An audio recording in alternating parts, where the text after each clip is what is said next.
오늘은 스가랴 11장을 읽게 됩니다. 우리 묵상의 주제가 은총과 연락. 우리 번역이 조금 미흡한 것 같습니다. 연락이라고 하는 이 단어가 한자어로 된 건데 쉽게 설명하면 은총과 연합, 그러면 이해가 좋습니다. 우리 먼저 7절 말씀을 함께 읽습니다. 내가 이 잡힐 양떼를 먹이니 참으로 가련한 양이라. 내가 이에 막대기 둘을 취하여 하나는 은총이라 하며 하나는 연락이라 하고 양떼를 먹일세. 아멘. 은총과 연락, 이 말씀을 새번역 성경으로 다시 한번 읽어봅니다. 나는 잡혀 죽을 양떼를 돌보았다. 여기 잡혀 죽을 양떼, 이스라엘 백성, 이스라엘 나라를 상징합니다. 특별히 때 가운데서도 억압을 당하고 있는 양떼를 돌보았다. 나는 지팡이 2개를 가져다가 하나는 은총이라고 이름을 짓고 다른 하나는 연합이라고 이름을 지었다. 나는 양떼를 돌보기 시작하였다. 죽을 양떼, 살아갈 양떼가 아니고 죽을 양떼. 바벨론 포로 생활에서 정말 기적같이 예루살렘으로 돌아왔습니다. 성전 재건도 마쳤습니다. 그런데 또다시 죽을 양떼라고 하나님이 진노하신 겁니다. 은혜가 계속 반복되지만은 그 은혜 속에서 은혜로운 길을 가지를 못하는 것, 그것이 이스라엘 백성들의 모습이며 또한 오늘 이 시대를 살아가는 우리의 모습이기도 합니다. 여기 은총이란 지팡이, 연합이라고 하는 지팡이, 은총과 연합이다. 그런데 이 은총과 연합이라고 하는 이 막대기가 어떻게 됐느냐? 10절입니다. 이에 은총이라 하는 막대기를 취하여 잘랐으니 이는 모든 백성과 세운 언약을 폐하려 하였음이라. 은총이라고 하는 이 지팡이를 잘라버렸습니다. 은총은 뭡니까? 하나님과 이스라엘의 관계.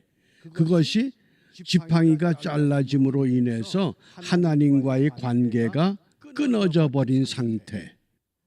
바꿔 말하면 우리가 신앙생활은 하나님과 나 사이에 은총이라고 하는 막대기를 붙잡아야 할 텐데 그것이 끊어져 버렸다고 하는 겁니다.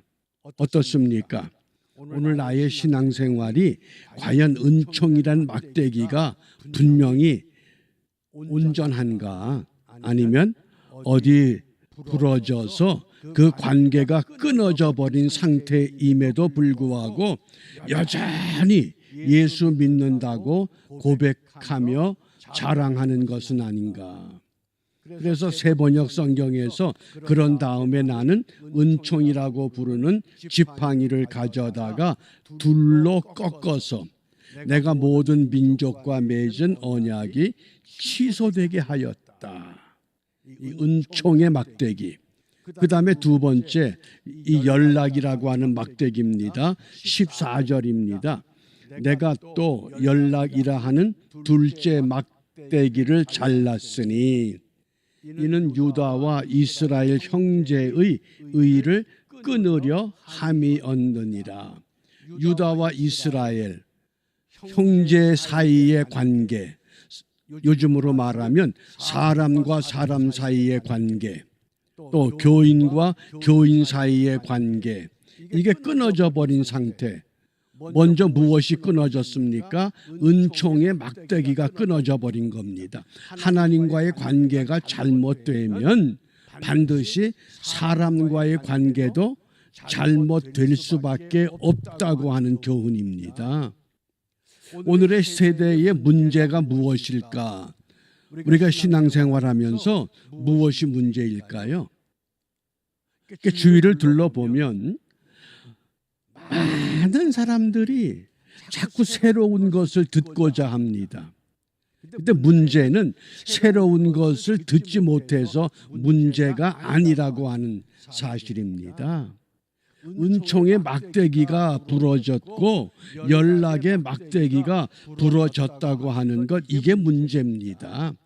이 문제만 해결되면 이미 창세기부터 요한계시록까지 기록된 말씀에 의해서 늘 우리가 새로워질 수 있습니다. 어느 유명한 은퇴하신 목사님에게 어느 교회에서 헌신 예배 때에 설교를 부탁한다고 청해 왔다 그럽니다. 그러자 이 목사님이 그러면 내가 설교하러 가겠습니다. 이렇게 대답하지 않고 한 가지 물어보겠습니다. 만약 내가 가서 설교하면 교인들이 설교한 대로 살겠다고 다짐하면 가겠지만 설교 한번 들어보겠다 그런 마음이라면 나 안 가겠습니다. 어떻습니까? 오늘 우리가 신앙생활하는 이 시대에 우리의 문제를 아주 냉정하게 찝은 줄 압니다. 뭔가 새로운 걸 듣지 못해서 문제가 아니라 이미 들어서 알고 있습니다. 왜? 은총이라는 막대기, 또 연합이라고 하는 막대기, 이걸 다 줬는데 그것도 바벨론 포로 생활에서 정말 고레스 왕의 칙령에 따라서 기적같이 예루살렘으로 돌아옵니다. 그것도 그냥 돌아오는 것이 아니라 너희들이 믿는 하나님은 참 하나님이시다. 그러므로 너희들이 하나님을 믿는 하나님을 위한 성전을 지어라. 이방 나라 왕을 통해서 하나님이 그렇게 은혜를 베풀어 주셨습니다. 그런데 어떤 현실이 벌어졌습니까? 처음에는 하나님의 은혜다. 그리고 시작하다가 사마리아 사람들의 회방, 이웃 나라의 회방, 그까지 회방거리 때문에 포기하고 우리 집이나 잘 짓자. 그게 하나님의 백성들의 영적인 상태라고 하는 겁니다. 그 옛날 그 헬라 시대에 디오게네스라고 하는 철학자가 사람들의 눈에는 꼭 미친 사람처럼 보였습니다. 그건 왜냐하면 밝은 대낮에 등잔불을 켜고 다닙니다. 왜 그렇게 다닙니까? 너무 어두워서 세상이 캄캄하다는 겁니다. 세상 사람들은 해가 떠서 환한데 이 철학자의 눈에는 세상이 어둡다는 겁니다. 왜 어둡다 그럴까요? 진리가 진리답게 나타나질 않기 때문에. 요즘 세상이 환합니까? 어둡습니까? 우리가 디오게네스의 입장에서 보면 세상이 참 어둡습니다. 왜 어두울까요? 누구 때문에 어두울까요? 그게 바로 나 때문에 하나님과의 이 은총의 막대기가 부러졌고 사람과의 이 연합의 막대기가 결국은 부러졌기 때문에. 그러니까 하나님은 선지자 스가랴에게 하나님의 백성들을 향해서 오늘 꾸짖습니다. 너 가서 죽어버릴 양들을 위해서 외쳐라. 듣겠습니까? 안 듣겠습니까? 스가랴서 9장에서는 무엇을 말씀했습니까? 장차 예수님께서 나귀를 타고 오실 것이다. 나귀의 특징은 질주하지 않는 것. 뚜벅 하루하루 자기 걸음으로 세상을 향해서 가는 게 나귀입니다. 그 다음에 10장에서는 어떤 메시아를 소개했습니까? 예수님께서 모퉁이의 돌, 건물을 지을 때에 가장 중요한 기초가 되겠다. 우리 신앙생활의 기초가 뭡니까? 교회입니까? 교단입니까? 교파입니까? 유명한 목사입니까? 예수입니다. 예수. 근데 그 예수가 무너져 버린 그런 현실. 그리고 이제 오늘 11장에서는 어떤 메시아를 소개하느냐? 너희들이 죽어가는 양이 되었기 때문에 그 예수님을 은 30에 팔아버린다고 하는 것을 오늘 우리에게 꾸짖고 말씀하십니다. 우리가 이 맥을 잘 기억하면서, 그래서 4절 말씀에 보면 여호와 나의 하나님이 가라사대 너는 잡힐 양떼를 먹이라. 잡혀 죽을 양떼를 먹이라는 건 뭡니까? 잡혀 죽을 양들을 바르게 깨우치고 바르게 가르쳐라.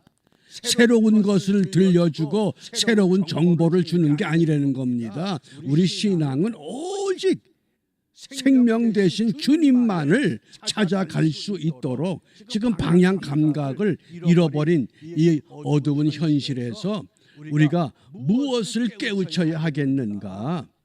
그래서 16절에 보면 오늘의 현실을 이렇게 개탄했습니다. 이 16절을 세번역 성경으로 소개합니다. 내가 이 땅에 한 목자를 세우겠다.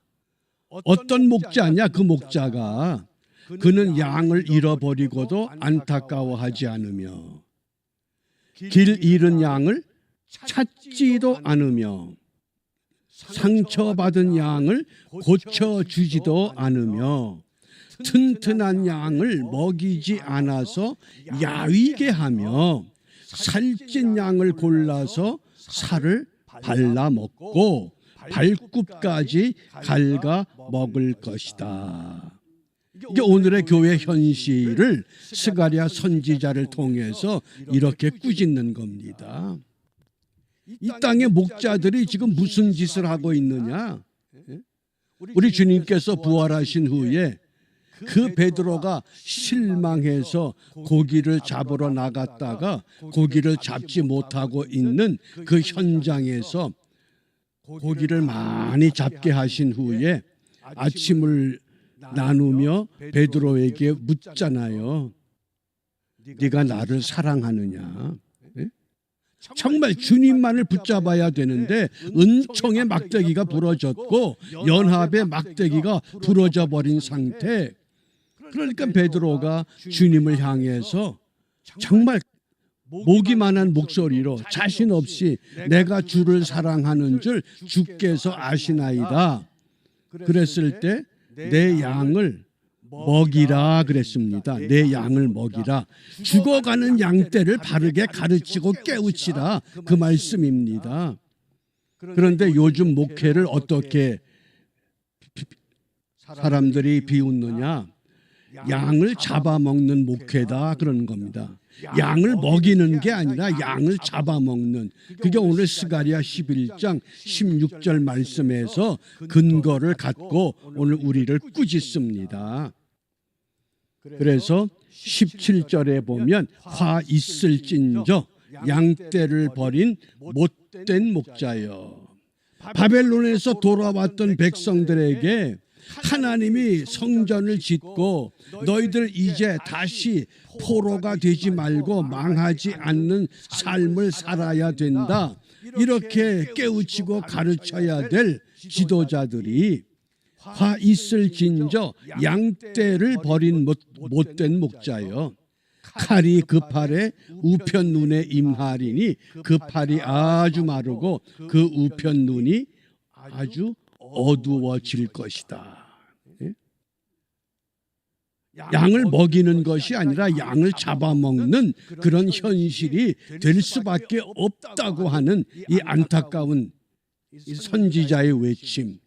그래서 결국 우리 주님께서 은 30에 팔려갈 수밖에 없는 상황은 이제 전개되기 시작합니다. 12절입니다. 내가 그들에게 이르되 너희가 좋게 여기거든 내 고가를 내게 주고 그렇지 아니하거든 말라. 그들이 곧 은 30을 달아서 내 고가를 삼은지라. 은 30의 우리 주님은 참 목자이신데 하나님의 백성들이 메시아를 갈망하면서도 엉뚱한 메시아, 정치적인 메시아, 경제 부흥의 메시아, 이런 메시아를 구하다가 참 목자를 잃어버리고 마는, 그래서 결국은 그 은 30이 어떻게 되느냐? 13절에 여호와께서 내게 이르시되 그들이 나를 헤아린 바 그 준가를 토기장이에게 던지라 하시기로 내가 곧 그 은 30을 여호와의 전에서 토기장이에게 던지고. 가룟 유다가 예수님을 은 30에 팔았다가 자책하고 스스로 목매어 죽은 후에 그 돈을 제사장들에게 주었을 때 제사장들은 이건 더러운 돈이다, 그래서 밭을 사서 나그네의 묘지를 삼았다고 하는 것, 그게 바로 참 목자를 잃어버린. 그러므로 우리가 오늘 이 영적인 암흑과 같은 이 세상, 선지자 스가랴를 통해서 다시 한번 죽어가는 양떼를 먹이라, 죽어가는 양들에게 올바른 걸 깨우치고 가르쳐서 바른 길로 이끌어 가야 한다고 오늘 말씀하십니다. 그러므로 우리가 오늘 무엇을 기도하느냐? 요한복음 10장 27절입니다.